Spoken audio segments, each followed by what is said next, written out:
Kwalinga twakava mu baga. Actually omusajja si mukodo ku mukazi gw'ayagala.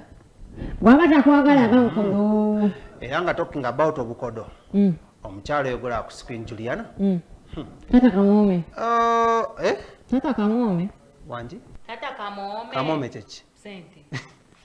Ngoli mukulu nnyo ngoli wadda nnyo byogera kana kuba biuli ngandi muto kumule ngandi muto nekati bikyaliyo nina obugambo bwange yewe mbana kukulira era kituufu talking about abakadde abanyirira gracing as screen ye mwana muwala Juliana Kanyomozi twamusisinkanye abakazi bano abakazi nga basatu bana bengenda okugamba bagezaako okwekumira ku mutindo ku mulembe ate no keeping a life yabe ngeri private kuliko Juliana Kanyomozi namba emo Desire Luzinda namba 2 Zari Hassan yetali private saka kwa ku life private bakazi ati nze kali mbadde nkongeddeko kale then ugateko Irene Namubiru. Have you seen Irene Namubiru? I've seen Irene Namubiru.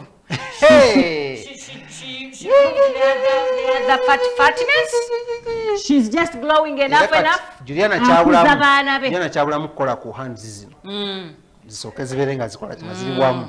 Olokona ego Juliana. So, wadde muri manji nnyo agade kagenda maso ku mami asaka kuteka bana mu chichi. Mami Taj. Mami Taj. Era abantu mugagamba lwaki Mami Taj atwaga kabina bigere ngalo njala kutaji. Kutaji. Era tata watajo omutufu yechi yani. Nja kugamba ekyo nti muliwo abayimbi abakyala mu industry abazadde mu bamaneja baabwe abaana. Now that is one of the reason why tibagala kulaga abaana baabwe eri public.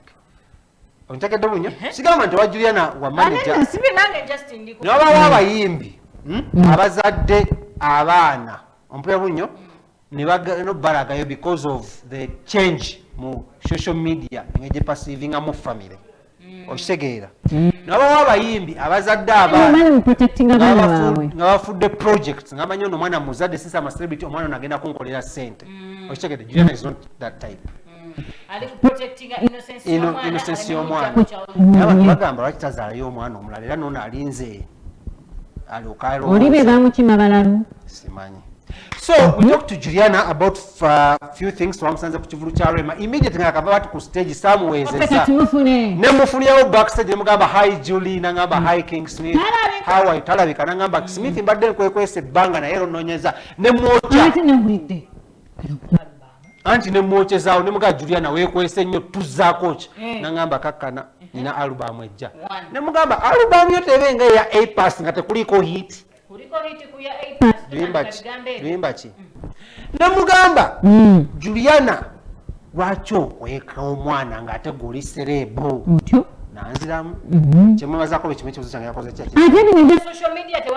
ate nga lwawakinze tomanyi ndi kabaka nemugamba Juliana wavayo n'okola ka video ku social media nga banakoteza nekakwoca n'agamba ye ekisooka tewali agenda mwawula na Bobi Wine ekyokubiri ye ne Bobi Wine tebiriiko bya politics tebiriiko ki taata w'abaana yaani mama w'abaana yaani kati awontegedde bunyo jona naye byo tukakasambu nno Bobi Wine has been always a dreamer tibiro ffe tulaba nyumiza gwako wala nanyumizanga gwe naye namwokyezza ekibuuzo ne mugamba ring ani oyo when is it coming kuwere n'owaataana asigala naggaana ebintu ebyo naggaana ebintu ebyo ku share tolimbalimba bantu ataano wa tokyalina kufumbirwa olina kubanga oli kubazzukulu so katowe Juliana ngaddamu ebibuuzo byange byenamubuuza ebibuuzo 5 mu dakiika 3 mu dakiika 5 n'abiddamu nangamba naye Diana aseka amagye mu lukufu by the way mukwano gwange naye as an artist mwagala nnyo. I've been a fan of Rema for a long time kati ate nekiyitirira when we became friends oba okitegeera so mukyala gwempa ekitiibwa so much kino ekintu kyalina akikoleredde ekyo nkimanyi kyekitegeeza okukolerera ekintu n'omala n'okituukako akikoleredde ayina talent y'amaanyi so bwe yankubira of course nalina okubeerawo kyanjawulo ki Rema kyalina ku bayimbi abalala because tolabikalabika Rema talent of course agirina fena tukimanyi naye ajongerako character ennungi ekitegeera mukyala yewe ekitiibwa amanyi kyayagala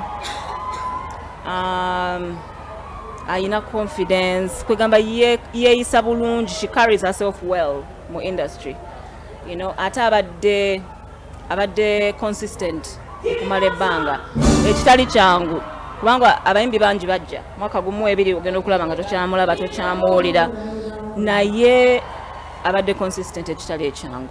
Olwawo fulumya ennyimba tusibe twogenda tusuulamu ka album masa waliyo album, waliyo projects endala nyingi ezijja mu maaso ezo so akwogerako kati naye waliyo projects nyingi zenkolako si nnyimba zokka. emabegako awo twalabanga social media ekuvuga speed ate nga tukumaye ng'omukyala atali muntu wa ntalo atabeera mu buvuyo naye twalabanga social media nga twali musanyufu n'abantu engeri gye bali boogeramu gyo. I mean, social media bwetyo bwebeera, you know, 1 minute bali wansi, next minute bayimuse balina kye boogerako oba tebakyagadde. Social media njitwala nga bwezze kyenalingezaako bagamba nti amalwaliro galina ebizibu byako fenna tukimanyi. Tusaba busabi nti ministry air health neerungiyako ku mbeera okutegeera naye omuntu yenna yali alwazizzaako ku muntu amanye embeera eri mu malwaliro naye tusaba gavumenti etereezeemuko. Bebi yali atya? Yali mulungi. Bebi oposti nga tulabako kigere tulabako kyamabega abantu baagala omulabako. Yali mulungi akuze. Buli womupostinga ebigambo bijjako bingi bamuwa bataata nga 10. Abaddembe okwogera bye baagala. Does it hurt you in any way? I don't really care what people say. Bobi Wine ng'omuntu ansanyusa n'engeri gy'atambuza obulamu bwe okuva ku beginning tegeera okutandikira ku bulamu bwe gye bwava okutuuka wano like ozuuka ku makya n'omulaba ng'ali ku Good Morning America. It's a big dream okutegeera, so I respect him so much for that. Naye Bobi Wine nze gwe nali mmanyi era y'oyo he was a dreamer, a big dreamer ng'akugamba ebintu by'asuubira okukola ng'olaba binene okitegeera. No, Bobi Wine has always been very he's always been a big dreamer, like he believes in big things kuva dda. So nze seewuunya kulaba watuuse by the way. Abantu bonna abali eyo ng'ogenda kujoininga music industry, showbiz world eri controversial, olina okuexpectinga ebirungi n'ebibi naye gwe olina okubeera strong n'obeera ng'oli ready kyonna kyonna ekinajja ojja kiyitamu. Princess of Tolo yekati ntagala kininga ava okutamira bannaye yoyo princess waffe tetwagala kuzzaako tetwagala kwongerako munaye omu ku bakaweebwa ekitiibwa because akyewa. And the likes of Juliana have been following up path. Just that the likes of Rema have been following up path. Naye lwakuba kale Juliana ekyabulamu kimu kyokka. Atulaga ring.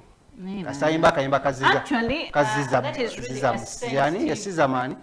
That is really a sensitive topic. Things of ofumbirwa ddi. Tetumubuuziza ddi. Tugambe kye kibulamu. Of kino awulamu mwana.